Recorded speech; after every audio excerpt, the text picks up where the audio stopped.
नमस्कार, सत्यमेव जयते। आज हम लोग बात करेंगे बेल के बारे में। पहले हम हिंदी में इस वीडियो को आगे बढ़ाएंगे, बट एक्सप्लेनेशंस वगैरह सारा इंग्लिश में होगा और हाँ, उसको मैं क्लियर कर दूंगी। तो बेल क्या है? बेल जमानत, आम भाषा में लोग जमानत इसको बोलते हैं। तो ऑब्जेक्टिव क्या रहा होगा? बेल का ऑब्जेक्टिव ये था कि पर्सनल लिबर्टी को गारंट करना, जो अधिकार है, व्यक्तिगत अधिकार का हनन नहीं होना चाहिए। और ये हम आर्टिकल 21 में भी पढ़ते हैं, और इसको बनाए रखना ये ऑब्जेक्टिव था। प्रिंसिपल क्या है? प्रिंसिपल बेल ग्रांट करने के पीछे, मतलब ये जमानत देने के पीछे कारण क्या था? एक तो है कि जो सोसाइटी में, समाज में जितने सारे क्रिमिनल्स हैं उसको बचाने के लिए, सुरक्षित रखने के लिए। सेकंड ये है कि जो हमारा लॉ का थ्योरी है कि जब तक आपका अपराध है सिद्ध नहीं हो जाता, तब तक आप गिल्टी नहीं हैं। ठीक? So let's discuss about the bail as a matter of right. What is a matter of right? The state is bound to protect the interest of the society at large and save it from the criminals. Number 2, the person is proved innocent until proved guilty, and he cannot be deprived of his right and liberty unless the grounds for doing so.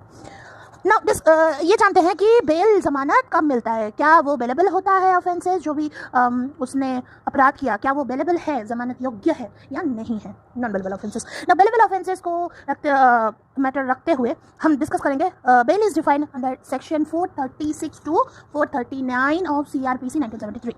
436 sub section 1 क्या बोलते हैं? अगर वो bailable offence है और उसको arrest कर लिया गया है विदाउट वारंट, तो वो कोर्ट के सामने जाके वो बेल ले सकते हैं। ठीक? 436 क्या कहता है कि जब कोई व्यक्ति इस कंडीशन पर बेल टाइम और प्लेस ऑफ अटेंडेंस जो है, जहाँ पे उसको प्रस्तुत किया जा रहा है, तो कोर्ट उसको जमानत पर छोड़ सकते हैं। ठीक? 436 under section subsection 2।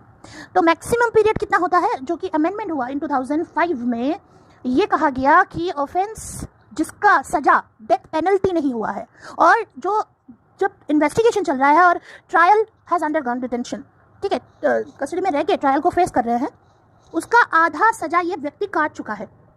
For example, जिसका सजा है, एक अपराध किया किसी ने, उसका सजा 3 साल तक है, राइट, और उस व्यक्ति को जेल में रखा गया है, उसने अपना सजा काट लिया जेल में 1.5 साल तक, मतलब आधा सजा काट चुका है, तो उस व्यक्ति को अंडर 436 सबसेक्शन 2 ये ग्रांट किया जाता है। ठीक है?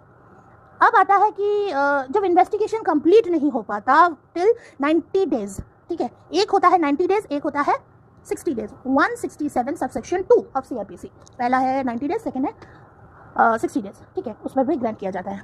नाउ अगर फर्दर इन्वेस्टिगेशन हुआ तो 430, ये बात कौन कहता है? ये 437 सबसेक्शन 2 कहता है कि कोई सस्पेक्ट या एक्यूज को अगर नॉन बेलेबल ऑफेंस के लिए, नॉन बेलेबल जिसमें बेल नहीं ग्रांट हो सकता, मतलब जिसमें जमानत नहीं हो सकता है, तो वो वारंट इशू किया गया, विदाउट वारंट डिटेन किया गया है, मतलब पकड़ाया गया है, तो कोर्ट में प्रोड्यूस किया गया है, और ये पुलिस ऑफिसर को लगा कि कोर्ट को लगा कि कोई ग्राउंड ही नहीं है, तो ये फर्दर इंक्वायरी पर जा सकता है। इन दैट केस ऑल्सो 437 में बेल किया जा सकता है। अच्छा, और एक क्या है? 437 सबसेक्शन 6 में कहते हैं कि जब मजिस्ट्रेट साहब हमारे ट्रायल कर रहे हैं, तो फिर भी कुछ non bailable offence is not concluded, 60 दिन तक कोई सुझाव